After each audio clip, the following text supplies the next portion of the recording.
Hi everyone, it's me, Mommy Sai, and welcome back to our channel.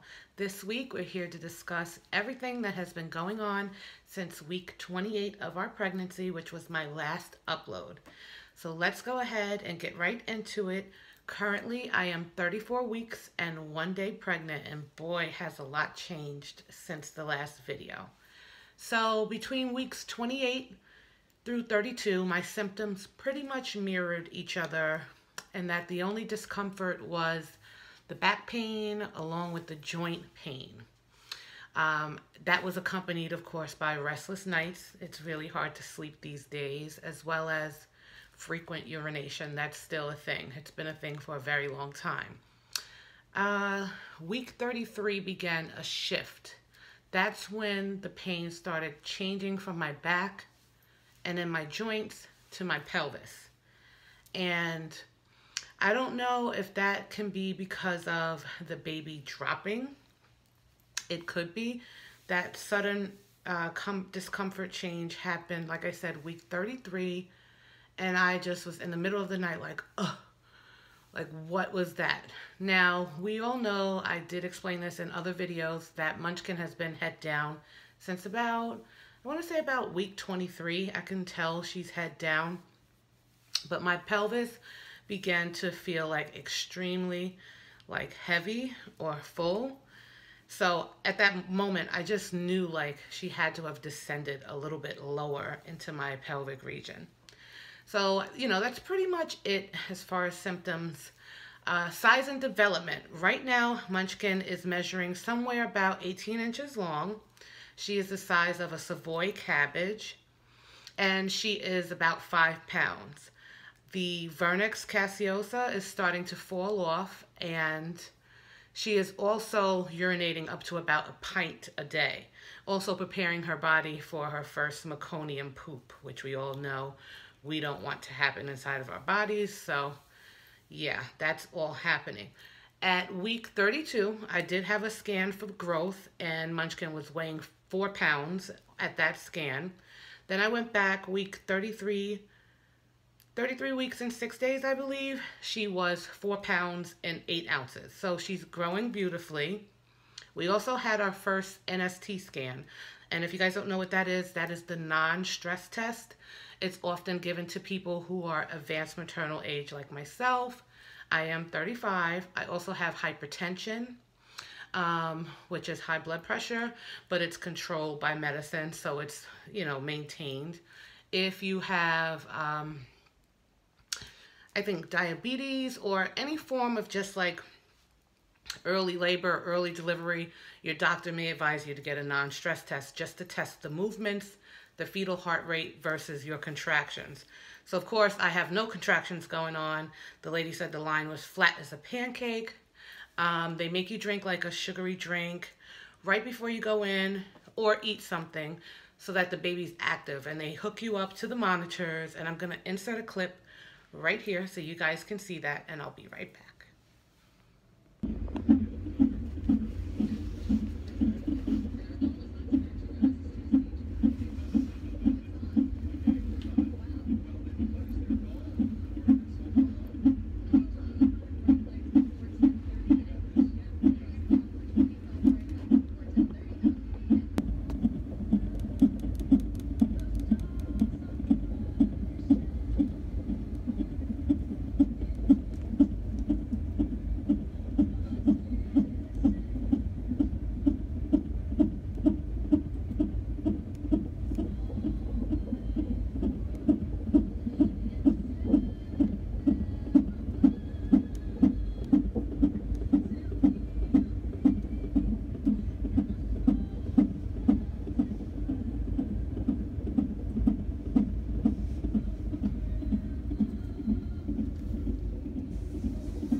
So that was pretty exciting. Well, it was kind of boring. You know, I was in there for about 20 to 35 minutes, just hooked up to those machines, watching the lines.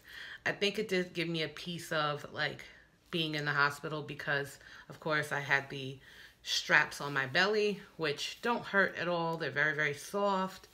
I used to always wonder when I watch pregnancy videos, like, do those things hurt women when they're in labor all night long and they're like hooked up to these monitors? And I always see people say, you know, they don't want the monitors on them or they would rather not have it, but it was super soft and it didn't give me any problem. So I also wanted to mention to you guys, around week 28, you may have seen in my previous video, I took a 1-hour glucose test. Now, my doctor informed me at that time that my A1 hemoglobin numbers came back good, but the other fraction of whatever it is that they measure came back higher than he would like to see. So they normally want like a number 31 or lower, and mine came in at 35. So I asked, like, did I fail? He's like, you know, it's not a pass or fail type of thing, but I'd like for you to go back for the 3-hour, which is no fun.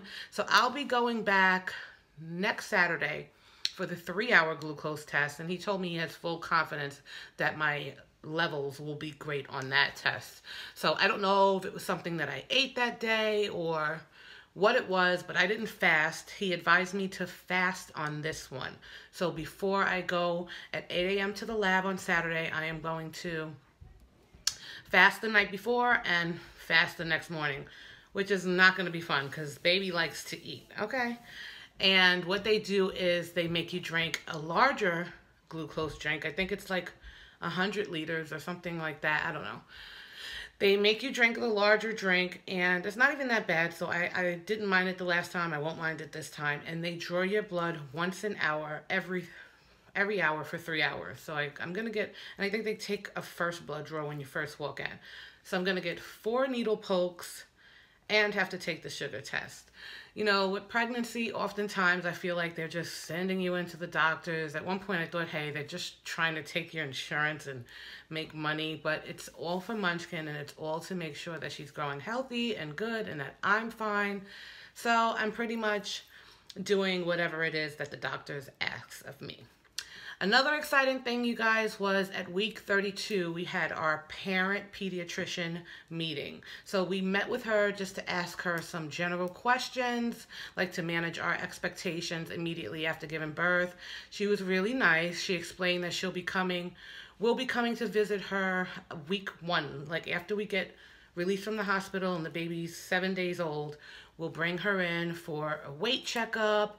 They want to check if the baby has jaundice or anything like that. And, you know, baby's overall checkup. So the pediatrician was really, really sweet. And she asked us if we had any questions. She was very inviting, very warm. You know, this is who you're going to have around your child for a while. So you want to make sure, like just like a parent-teacher conference, you meet up with your child's doctors beforehand and, you know, daycare. We have to do a tour for our daughter's daycare soon to see if this is the one that we're going to choose, because if you guys don't know, both my wife and I are both working moms. So I will be taking a full 12-week maternity leave, and I plan on nursing and pumping, and we're going to get to something about that at the end of this video. So it's really important that I get all my ducks aligned prior to baby arriving. Getting back to how I'm feeling, lots of heartburn this week. I find that I need to get up and walk a lot. You guys know that I sit down at work, and if you hear me breathing heavy, that hasn't changed. This is totally not the way I speak, but it's the baby. It's a lot of weight. I sit down for long periods of time at work, so here and there, like every hour or so, I just get up, walk around the foyer, walk around the office. Sometimes I leave the office if it's not freezing cold and walk up the block to the bank and back. Like, I have to keep moving. I find that when I sit down, that's when that heaviness and that fullness comes. Same thing goes when I'm laying down. Like, those are just the two most discomforting things throughout the day, sitting and laying, and also sitting in a car. I hate sitting in a car. So when I'm up and moving, I walk stairs a lot. I have a walk up at my apartment, so I'm up and down 4 flights. I'm always up and down, moving around, getting that pelvis worked out so that it's ready to give birth. I'm looking down at my notes, you guys. Just wanted to see if I left anything out. Yeah, I've been basically just nesting and getting everything together. My wife has said that the 3rd trimester I've been like really grumpy as far as being snappy with her. It's just because like when I want something done, I want it done now, like at the snap of the finger. And she said I used to be more gentle. I never had that kind of a stern reaction before. So I have to try to lighten up on her because that, again, that support is like, I don't know what I'd do without her. And she is my #1 supporter. I just like making sure everything gets done.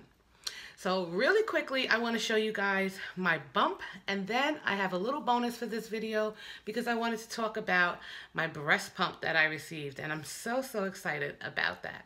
So let me just stand up. I'm not going to do a separate clip and all of that. I'm tired, y'all. I am tired, okay? So let me just show you. Again, I am 34 weeks and 1 day pregnant. I did have a belly button ring in at one point. I was even keeping it in when I was doing my bump dates, but I've taken it out now. Currently, I'm 220 pounds. I've gained 25 pounds in this pregnancy, and I only have 5 weeks and 6 days left. So not bad. No stretch marks, thank God. And baby girl is just comfy in there. Yep. So really quick before I close this video out, I wanted to discuss breast pump. And in the beginning, I did have a breast pump in my cart for things that I wanted, also on my registry, until I did a little bit of research. And in case you guys don't know, depending on the insurance that you have, they really encourage getting mothers to nurse. So you may be able to get a breast pump through your insurance for free, like I did. And I got a hospital grade. As you guys know, some of the top of the line ones that they talk about is Medela or Spectra. I decided to go with the Spectra because after watching so many videos and so many reviews, there was like a lot of noise coming from the Medela. So I wanted it to be quiet. I don't know if you guys can see in the background, I have a little nightstand with my daughter's bookshelf next to my bed. So I just wanted something that can go there. So I went through my insurance through a company called Yummy Mummy Store. So basically I called my insurance. They said, yes, you are in fact eligible for a breast pump. All you have to do is go through this website or this website, put your order in, have your doctor or your OB send a prescription to the company. We faxed it over, and my pump was here in 2 weeks. So I have the Spectra S2 Plus. They do have an S1, which comes in a blue color. I'm having a baby girl, so I got pink. The difference between the two is that the blue one, I believe, has a rechargeable battery or something that you can use a battery with. This one isn't. It just has an adapter that you plug into the wall.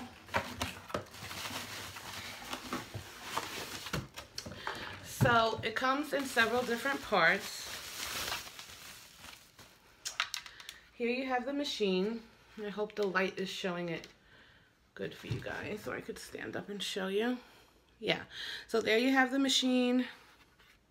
This is a double electric breast pump, so it has 2 pumps and a little, if you want to singly pump, you can just put a little plug there. Here is where the adapter goes. It's very lightweight. It's not heavy. And it does have a cup holder right here, which is, you can put your own cup or you could put one of the baby's bottles. And so it has different cycles, the let down option, the power button, and basically the vacuum suction. So what type of cycle you want, what type of suction, and that's really cool. The other awesome thing about this is, I don't know if you guys can see that button, but this has a night light on it. So at night, if you don't want to have all these bright lights on, baby's in her crib sleeping, your spouse is sleeping, you can just press this button, and there's 2 different levels to the night light. So you can pretty much set up your pump parts in the in the dark with the little help of the nightlight. So I love that. And it also came with 2 different packages of pump parts, which have 2 different sizes of flanges. So, you know, depending on your nipple size, it has the tubing for you to use. And they give you 2 different, because again, this is a double electric pump. So you're able to breast pump from both breasts at the same time. And then of course you have 2 bottles, and then you have your nozzles with your valves. It tells you how to put all of this together. And finally, it also has the adapter, which goes right in the actual pump. So this is really good to have if you're going to be going back to work.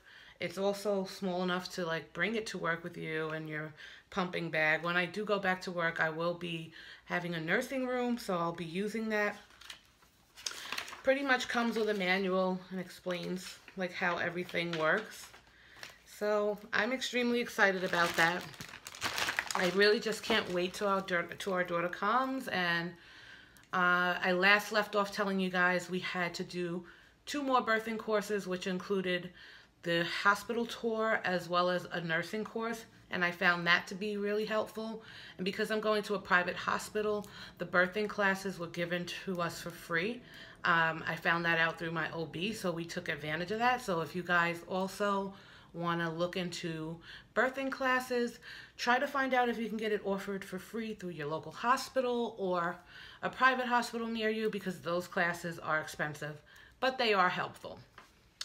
So that's pretty much all I have for this week, you guys. I hope I've covered all grounds. I know I'm kind of winded, but you guys get the point. I just wanted to give you guys an update on how Munchkin's doing. Ty's doing really well. Mama Ty, she's actually straightening up for me so that I can get ready to cook dinner tonight. And that's pretty much it. So have a wonderful, happy holiday, everybody. And if I don't get an upload up before, well, definitely after Christmas and before the New Year, you have a happy New Year as well. So thanks so much for watching. Bye.